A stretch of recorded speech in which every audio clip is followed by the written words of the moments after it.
Bill Clinton was born on August 19, 1946, in Hope, Arkansas. Most people know him as Bill Clinton, but the name he was born with was William Jefferson Bythe III after his father, who died before he was born. He later took the last name Clinton from his stepfather. What inspired him to join politics was a visit he took to the White House when he was in high school, where he met John F. Kennedy. He got a law degree from Yale, where he also met Hillary Rodham, who he later married in 1975. In 1976, he was elected Arkansas Attorney General. Then, in 1978, he was elected governor and became the youngest governor at age 32 in 4 decades. But the 1988 Democratic National Convention, he delivered an awful speech that was so bad that people started booing at him, and when he said, "In conclusion," everyone cheered. This resulted in Bill Clinton going on the talk show and playing his saxophone. The show he went on was the Late Night Talk Show with Johnny Carson, which was the most popular talk show at the time, and his appearance on the show saved his career. This was also the first time any politician who had been on a talk show. In 1991, Governor Clinton felt as though the country needed a new vision and plan. He wanted to strengthen the healthcare system, improve the school system, and most of all, to bolster the economy and create new jobs.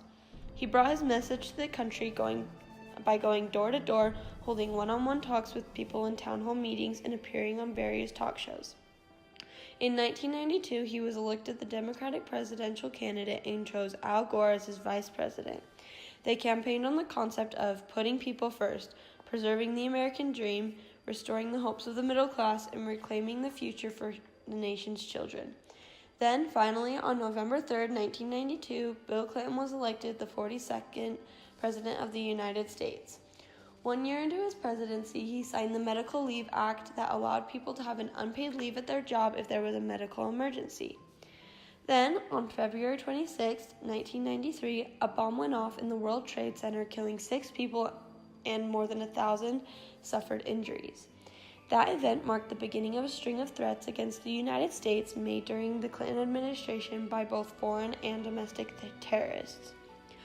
Later in 1993, the U.S. Navy, under President Clinton's orders, attacked Iraqi intelligence operations in downtown Baghdad, after learning that the Iraqis had plotted to kill former President Bush during his April 1993 visit to Kuwait. The 23 Tomahawk missiles that were fired reportedly killed 8 people. An elite American Special Forces unit searching the Somali warlord Mohammed Farah Aidid in Somalia's capital city was ambushed by Aidid's forces, leaving 18 Americans dead. This resulted in President Clinton announcing that all American military personnel in Somalia will be home by March 31, 1994.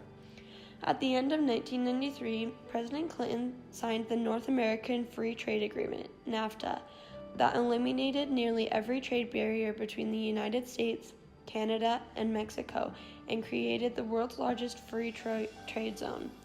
In 1994, President Clinton ended the 19-year-old trade embargo against Vietnam, saying that Vietnam is indeed trying to locate the 2,238 Americans listed as missing in action since the Vietnam War.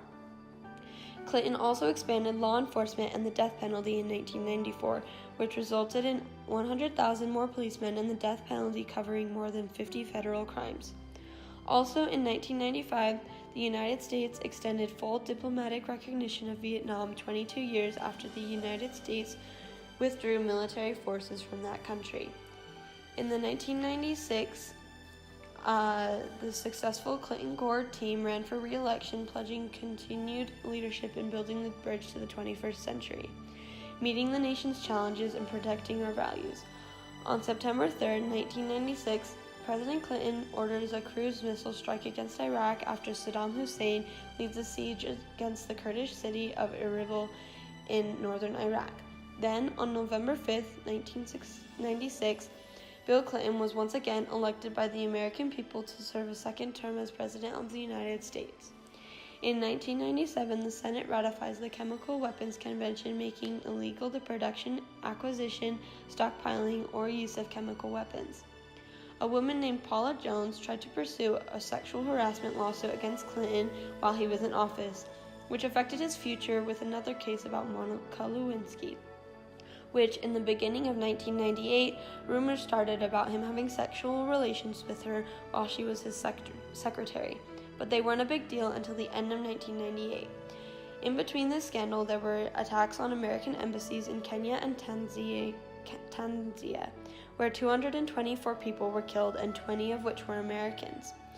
The United States intelligence believed the attacks were organized by the terrorist leader Osama bin Laden. Now, later in the year, on September 11, 1998, the Office of Independent Counsel released its report on the Clinton-Lewinsky affair, commonly known as the Starr Report. 2 days earlier, independent counsel Kenneth Starr tells the House that he has uncovered information that may be grounds for impeachment. This led to the House of Representatives voting to impeach President Clinton, where he was charged with lying under oath to a federal grand jury and obstruction of justice on December 19, 1998. President Clinton then had to wait 2 months for the Senate to review the case and then decide if he should continue as president. The Republicans argued that the position of president should not just be about legal and military leadership, but about moral integrity because it reflects on our country how the president acts.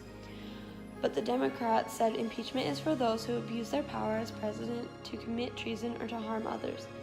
But on February 12, 1999, the Senate acquitted President Clinton, and soon after he apologized to the nation for the whole ordeal. A few days before the House of Representatives voted to impeach Clinton, he ordered a 3-day bombing attack against Iraq after Saddam Hussein refused to cooperate with the United Nations weapons inspectors. In November of 1999, the United States and China agreed to a trade treaty reducing tariffs and other trade barriers.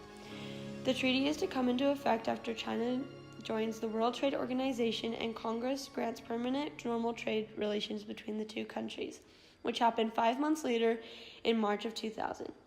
Then, in the end of the year 2000, George W. Bush beat Clinton's Vice President Al Gore in a close election to end Clinton's 2 terms as President of the United States.